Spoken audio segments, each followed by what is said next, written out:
తీరం వైపు దిత్వా తుఫాన్ దూసుకొస్తుంది. ప్రస్తుతం తీరానికి సమాంతరంగా కొనసాగుతోంది. వచ్చే 5 రోజులు భారీ వర్షాలు కురిసే అవకాశం ఉంది. ఏపీ, పుదుచ్చేరి, ఉత్తర తమిళనాడుపై దీని ప్రభావం ఉంటుందని తుఫాన్ హెచ్చరికల కేంద్ర అధికారి జగన్నాథ కుమార్ తెలిపారు. దిత్వా తుఫాన్ గమనాన్ని అంచనా వేస్తూ ఎప్పటికప్పుడు సూచనలు చేస్తున్నామంటున్న జగన్నాథ కుమార్తో మా ప్రతినిధి రాజు ఫేస్ టు ఫేస్. నైరుతి బంగాళాఖాతంలో ఏర్పడిన దిత్వా తుఫాన్ వేగంగా దూసుకొస్తున్న పరిస్థితి కనిపిస్తుంది. వచ్చే 5 రోజుల్లో దీని ప్రభావం ఏపీలో ఎలా ఉండబోతుందో తెలుసుకునే ప్రయత్నం చేద్దాం. మనతో పాటు విశాఖ తుఫాన్ హెచ్చరికల కేంద్ర అధికారి జగన్నాథ్ కుమార్ గారు ఉన్నారు. సార్ చెప్పండి, ఈ దిత్వా తుఫాన్ ప్రభావం ఏ విధంగా ఉండబోతుంది, రాబోయే 5 రోజులు దీని పరిస్థితి ఏంటి? నిన్న నైరుతి బంగాళాఖాతం దానికి ఆనుకొని ఉన్న శ్రీలంకలో ఉన్న దిత్వా తుఫాను ఉత్తర వాయువ్య దిశలో పయనించి ఈరోజు కోస్తా, శ్రీలంక దానికి ఆనుకుని ఉన్న నైరుతి బంగాళాఖాతంలో తుఫానుగా కొనసాగుతుంది. ఇది ప్రస్తుతానికి చెన్నైకు 520 కిలోమీటర్ల దక్షిణ దిశలో కొనసాగుతుంది. పుదుచ్చేరికి 420 కిలోమీటర్ల దక్షిణ ఆగ్నేయ దిశలో ఉన్నది. ఈ తుఫాను రాబోయే 2 రోజుల్లో ఉత్తర వాయువ్య దిశలోనే పయనించి తన గమనాన్ని కొనసాగించి నైరుతి బంగాళాఖాతంలోనే కొనసాగుతూ పుదుచ్చేరి, ఉత్తర తమిళనాడు, దక్షిణ కోస్తా ఆంధ్రప్రదేశ్ తీరాల వైపుకు 30వ తేదీ ఉదయానికి తీరాల దగ్గరకు చేరుకునే అవకాశం ఉంది.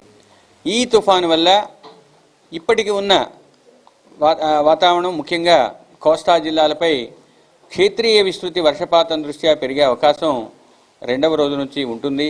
ముఖ్యంగా ఉత్తర కోస్తా జిల్లాల్లో ఈరోజు రేపు తేలికపాటి జల్లులే పడే అవకాశం ఉన్నప్పటికీ 3వ రోజు అనగా 30వ తేదీన అత్యధిక ప్రాంతాలలో తేలికపాటి నుంచి మోస్తరు వర్షాలు, 5వ రోజు, 6వ రోజు, 7వ రోజు క్షేత్రీయ విస్తృతి క్రమంగా తగ్గే అవకాశం ఉంది. ఇక దక్షిణ కోస్తా జిల్లాల్లో ఈరోజు 1-2 ప్రాంతాల్లో, రేపు కొన్ని ప్రాంతాల్లో, 3వ రోజు, 4వ రోజు అత్యధిక ప్రాంతాలలో, తరువాత పలు ప్రాంతాలలో, 6వ రోజు కొన్ని ప్రాంతాలలో, 7వ రోజు 1-2 ప్రాంతాల్లో తేలికపాటి నుంచి మోస్తరు జల్లులు పడే అవకాశం ఉంది. ఇక దక్షిణ కోస్తా జిల్లాల్లో ఈ 5 రోజులు కూడా ఉరుములు మెరుపులు కొనసాగే అవకాశం ఉంది. ఉత్తర కోస్తా జిల్లాలపై 3వ రోజు నుంచి 5వ రోజు వరకు అటువంటి పరిస్థితి ఉంది. ఇక అతి ముఖ్యంగా భారీ వర్షాలు రేపు అనగా 29వ తేదీన పొట్టి శ్రీరాములు నెల్లూరు జిల్లా, తిరుపతి, చిత్తూరు జిల్లాల్లోని 1-2 చోట్ల భారీ నుంచి అతి భారీ అవకాశం ఉన్నందువల్ల ఆ సంభావ్యత ఉన్న జిల్లాలకు ఆరెంజ్ వార్నింగ్ ఇవ్వటం జరిగింది. ఇక ప్రకాశం, వైఎస్ఆర్ కడప, అన్నమయ్య జిల్లాల్లోని 1-2 చోట్ల భారీ వర్షానికి ఆస్కారం ఉన్నందువల్ల ఆ జిల్లాలకు ఎల్లో వార్నింగ్ ఇవ్వటం జరిగింది. ఇక 3వ రోజైన ఎల్లుండి 30వ తేదీన అతి ముఖ్యంగా శ్రీ పొట్టి శ్రీరాములు నెల్లూరు, తిరుపతి, చిత్తూరు, అన్నమయ్య జిల్లాల్లోని 1-2 చోట్ల అత్యంత భారీ వర్షపాతంతో పాటుగా కొన్ని జిల్లాల్లో, కొన్ని ప్రాంతాలలో భారీ నుంచి అతి భారీ వర్షాలు పడే అవకాశం ఉన్నందువల్ల ఆ జిల్లాలకు రెడ్ వార్నింగ్ ఇచ్చాము. ఇక ప్రకాశం, వైఎస్ఆర్ కడపకు ఆరెంజ్ వార్నింగు, కృష్ణా, ఎన్టీఆర్, బాపట్ల, గుంటూరు, పల్నాడు, నంద్యాల, అనంతపురం, సత్యసాయి జిల్లాలకు ఎల్లో వార్నింగ్ ఇచ్చాము. అంటే ఆ జిల్లాల్లో భారీ వర్షపాతం 1-2 చోట్ల నమోదయ్యే అవకాశం ఉంది.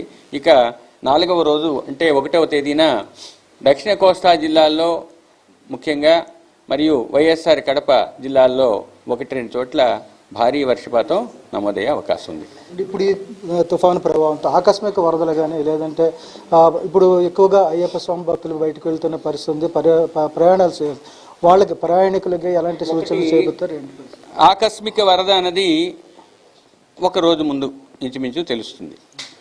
అప్పటికి జమైన వాటరు చుట్టుప్రక్కల నదీ పరివాహక ప్రాంతాల నుంచి వచ్చే నీటిని అనుసరించి గణించి చెప్పడం జరుగుతుంది. ఇప్పటి నుంచి చెప్పడం అవసరం లేదు, జరగదు కూడా. మత్స్యకారులకు 5 రోజులు కూడా కోస్తా తీరం వెంబడి, తీరం ఆవల ఈరోజు దక్షిణ కోస్తా తీరం వెంబడి 35 నుంచి 45, గరిష్టంగా 55 వరకు ఎదురుగాలు వీచే అవకాశం ఉంది.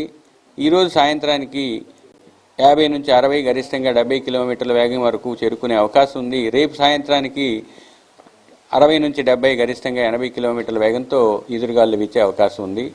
4వ రోజు, 5వ రోజు ఈదురుగాల్లో 35 నుంచి 45, గరిష్టంగా 55, కొంత ప్రాంతంలో 45, 55 కూడా ఉండే అవకాశం ఉంది.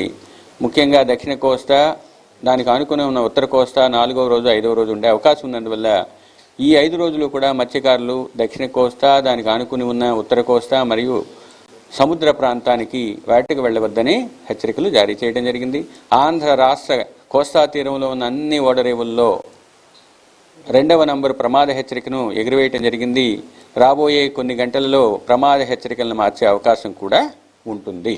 Thank you sir. ఇది మొత్తంగా చూసుకుంటే ఏదైతే తుఫాను గమనాన్ని అంచనా వేస్తూ ప్రస్తుతం అయితే ఇది సముద్ర తీరానికి సమాంతరంగా కదులుతున్న నేపథ్యంలో వచ్చే 5 రోజులు కూడా అప్రమత్తంగా ఉండాలని, మత్స్యకారులు రైతులు కూడా అప్రమత్తంగా ఉండాలి, సురక్షిత ప్రాంతాలకు అవసరమైతే వెళ్లాలని చెప్పి కూడా జగన్నాథ్ కుమార్ తెలియజేస్తున్న పరిస్థితి. Video journalist Shivshankar